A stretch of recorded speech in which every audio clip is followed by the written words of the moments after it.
Hello friends! Welcome back to my YouTube channel, and for today's video, share ko po sa inyo ang aking morning skincare routine using this 3-in-1 facial massager.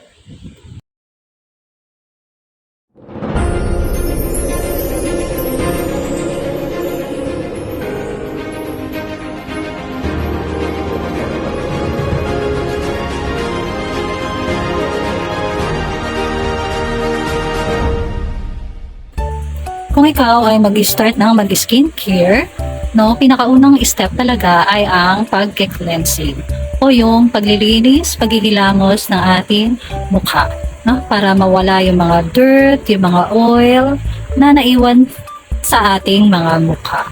No, ang ginagamit ko yung ang Sadower Vitamin A Cleanser. So, hindi siya mahapdi sa mukha para sa akin at hindi siya dry after kong mahilamusan. No? So, ayan.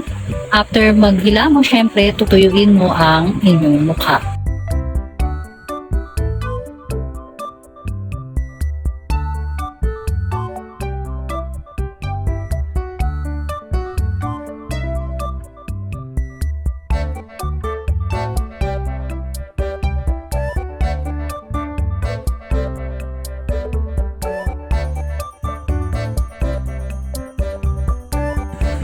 Second step is toning.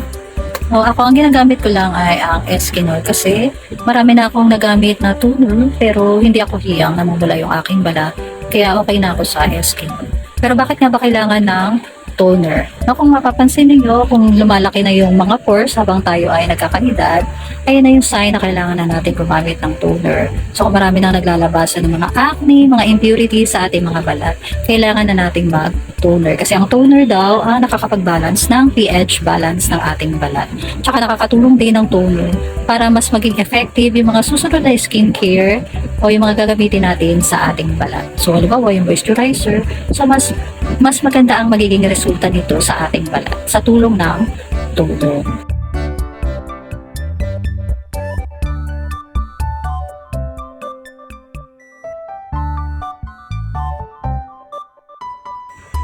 Third is moisturizing.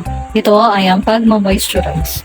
So, kailangan natin gumamit ng moisturizer para mapanatili ang hydration at pag-lock ng moisture sa ating balat.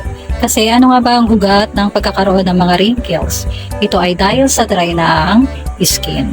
So, kaya ugaliin natin mag-moisturize para laging moist ang ating balat at hindi dry. Ang pag-apply ng moisturizer ay sa umaga, ayan, bago na yung magpahid ng sunscreen, at sa gabi, ipapahid yan after natin maghilamos, bago tayo matulog. So ayan, napahiran ko na ng moisturizer ang aking mukha, kaya gagamitin ko na ang aking 3-in-1 facial massager. So maganda itong facial massager na ito, meron siyang pang-massage sa mukha, meron sa eye area, and pati na rin sa neck area o sa ating leeg.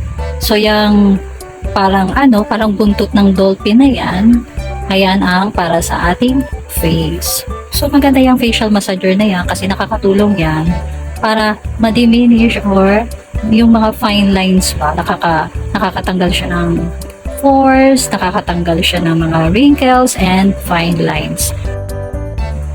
So after sa face, naglagay din ako ng moisturizer sa aking leg. No, kasi hindi lang basta yung hindi lang mukha ang nagmamature sa atin, kundi maging ang ating leg. No? Kumbaga nagkakaroon din ng wrinkles ang ating mga leeg. No? Kung mapapansin niyo yung mga matatanda sa atin, yung mga nanay, mga lola natin, no, hindi lang mga balat nila sa mukha ang nagkakaroon ng wrinkles. Bagkus pati ang kanilang mga leeg. Iba dyan pa yung nakikita na parang may mga laylay na ganyan. So kaya kailangan din natin silang i-massager. No? Para manatiling firm yung ating balat. No? Hindi laylay at firm pa rin. Yun, kumbaga, pino pa rin siya at walang mga wrinkle.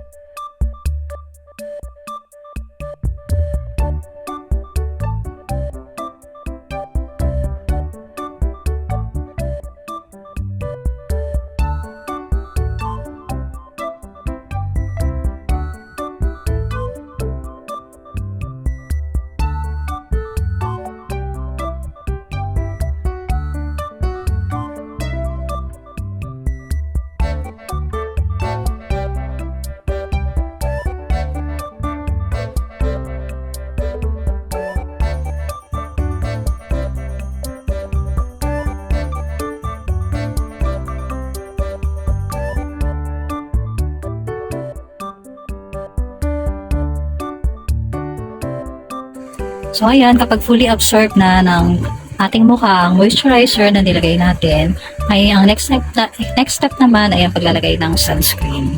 So yan ang gamit ko, ang Desar sunscreen dahil mataas ang kanyang SPF. So SPF 90 yan. Maganda siya kasi meron siyang UVA and UVB protection. So, okay na okay siya ang protection sa ating balat laban sa sobrang init ng araw. Kasi yung sobrang init ng araw, nagkukos yan ng pagkakaroon natin ng wrinkles at nagkukos din yan ng mga skin impurities natin katulad ng mga melasma, nagkakaroon ng mga dark spot, kaya kailangan talaga natin mag-sunscreen. No, ngayon ko lang nalaman talaga na kailangan nating mag-sunscreen almost every day, every morning bago tayo lumabas ng bahay natin para proteksyon sa ating balat, para hindi masunog yung ating balat at higit sa lahat maging okay yung texture ng ating balat. Ang nagustuhan ko dito sa sunscreen na to, so natutuyo siya at na-absorb ng ating balat. So kahit na hindi na ako naglalagay ng foundation, okay na sa akin yan. Para ka na rin merong foundation sa face. Na hindi siya malagkit, okay na okay siya. Ayan. Kung mapapansin niyo pag nasa arawan kayo, kumbaga parang medyo nagpapawis yung face, pupunas-punasan lang natin ng tissue. Ibig sabihin, yon ng pagpapawis niya, pinaprotektahan niya yung ating balat laban sa sobrang sikat ng araw.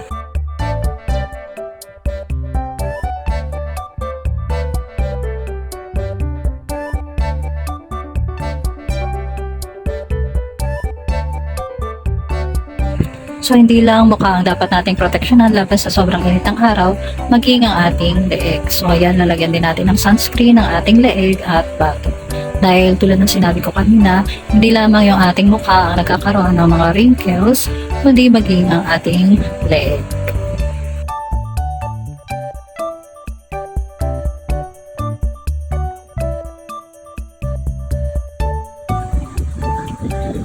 So, yun nga, pagkatapos maglagay ng sunscreen, yan naman yung time na magbibihis na ako, mag-aayos na ako ng buhok, and then, ayun na, ready ka na to go. So, yan guys, dyan nagtatapos ang aking video na ito. Thank you so much for watching.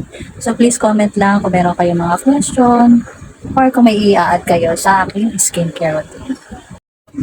So kung bago ka lang sa aking channel, please don't forget to please like, share, subscribe, and hit the notification bell para lagi kang updated sa aking mga new upload.